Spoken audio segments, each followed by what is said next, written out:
कहा जा रहा कुंभ का राजनीतिकरण हो रहा है, समाजवादी पार्टी कह रही है। दारू के अड्डे पर राजनीति की चर्चा हो सकती है?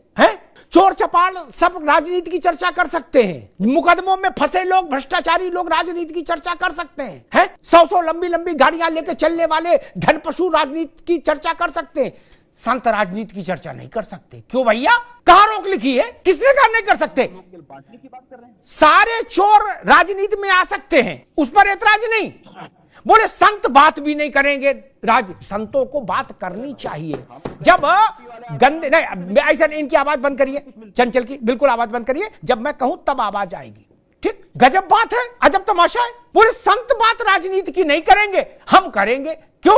बोले हमारे ऊपर मोटरसाइकिल चोरी का केस लगा इसलिए हम पात्र हैं, संत नहीं करेंगे बात। किसे तर्क है? कहा जा रहा है की एंट्री नहीं होगी। अबल तो शासन ने ऐसा कुछ कहा नहीं, लेकिन एक प्रश्न मेरे मन में खड़ा होता है। जो लोग बार बार ये कहते हैं, आचार्य जी आप भी इस पर गौर करना, जो लोग बार बार ये कहते थे कि क्या मंदिर बन जाने से, क्या मंदिर से रोजगार मिलेगा, वही लोग कह रहे हैं कि कुंभ में हमें दुकान क्यों नहीं लगाने दे रहे। ये तो नहीं चलेगा। क्यों लगाना चाहते हो दुकान? जब वहां कुछ है ही नहीं तो क्यों लगाना चाहते हो दुकान? वहां समोसे की दुकान के लिए क्यों प्राण दिए हो कि हमें दुकान खुलवा दो समोसे की? क्यों?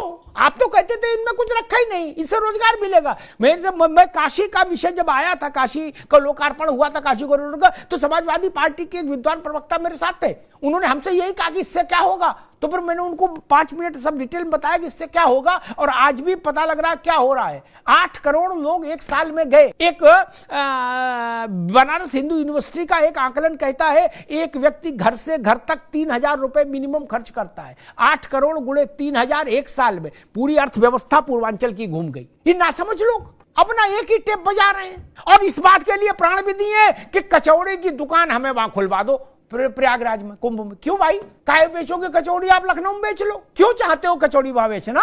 आप तो कह रहे थे हिंदू धर्म से कुछ लेने देना नहीं, इससे व्यापार का कोई लेने देना नहीं। 45 करोड़ लोग हवा खा के आएंगे और हवा खा के चले जाएंगे। वो नासमझ लोग हैं जो कुंभ की अर्थव्यवस्था नहीं जानते। कुंभ की आज से नहीं, अनादिकाल से भारत की अर्थव्यवस्था में कुंभ का योगदान रहा है। और आज तो 45 करोड़ की आबादी जब कुंभ आएगी तो वो भारत के पूरे अर्थ चक्र में एक गति पैदा करेगी, एक नई किस्म की वाइब्रेशन पैदा करेगी। दुनिया भर के जो बड़े कंपनियां हैं वो कुंभ के लिए वहां तैयारी कर रही, क्योंकि उनको पता है कि 45 करोड़ लोग यहाँ रहेंगे। और जो लोग कुंभ की आलोचना करते हैं वो भी इस जुगाड़ में लगे हैं कि कचौड़ी की दुकान किसी तरीके से ठेली एक लग जाए, हैं? और कह रहे अम्मा ये बात ठीक नहीं, आप हमको ठेली क्यों नहीं लगाने दे रहे।